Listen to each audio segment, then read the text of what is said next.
बच्चों, let's read the question. The question says that if f of x is equal to under root x square minus 10x plus 25, then the derivative of f of x in the interval closed interval 0 to 7 is. The options are 1, -1, 0 and none of these.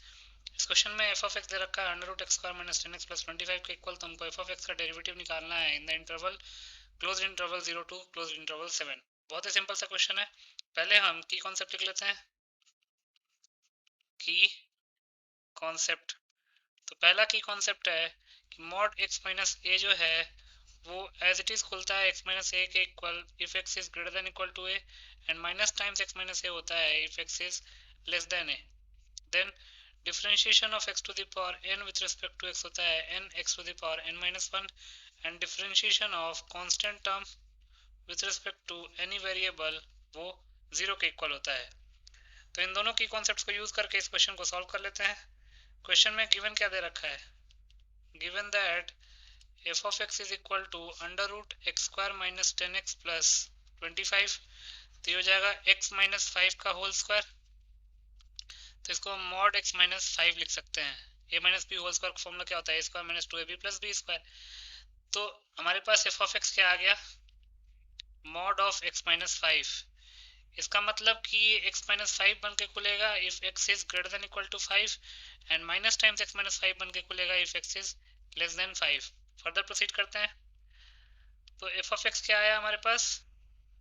f of x आया x minus 5 for x greater than equal to 5, x minus 5 for x greater than equal to 5, and minus times x minus 5 for x less than 5.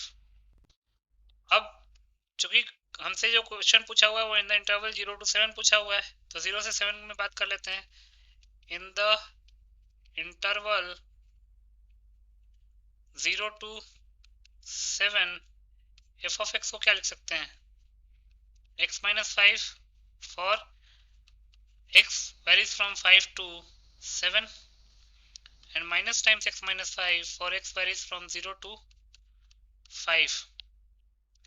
अब f dash x निकालते हैं. लिख सकते हैं therefore f dash x will be equal to, अब 5 पे function differentiable नहीं है क्योंकि 5 माइनस पे फंक्शन कुछ और है और 5 प्लस पे फंक्शन कुछ और है, तो स्लोप भी कुछ और होगा. तो इसलिए हम साइन ऑफ इनइक्वालिटी में इक्वल टू का साइन नहीं लगाएंगे. तो 0 से 5 के लिए जो फंक्शन है वो है माइनस टाइम्स x माइनस 5, तो उसका f डैश x निकालेंगे तो क्या आ जाएगा? Minus times dx upon dx 1 हो जाएगा, और differentiation of 5 with respect to x तो 0 हो जाएगा.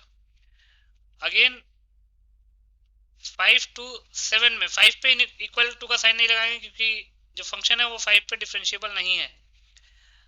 अब 5 से 7 के लिए फंक्शन क्या है? x माइनस 5, तो उसका डिफरेंशिएशन हो जाएगा 1. अब ये हमारे पास f डैश x आ गया. अब हमसे पूछा गया था f dash x in the interval 0 to 7, तो 0 से 7 में दो वैल्यूज आ रही हैं. 0 से 5 में -1 आ रहा है और 5 टू 7 में 1 आ रहा है. इसका मतलब कि f डैश x जो है at x is equal to 5 exist नहीं करता है.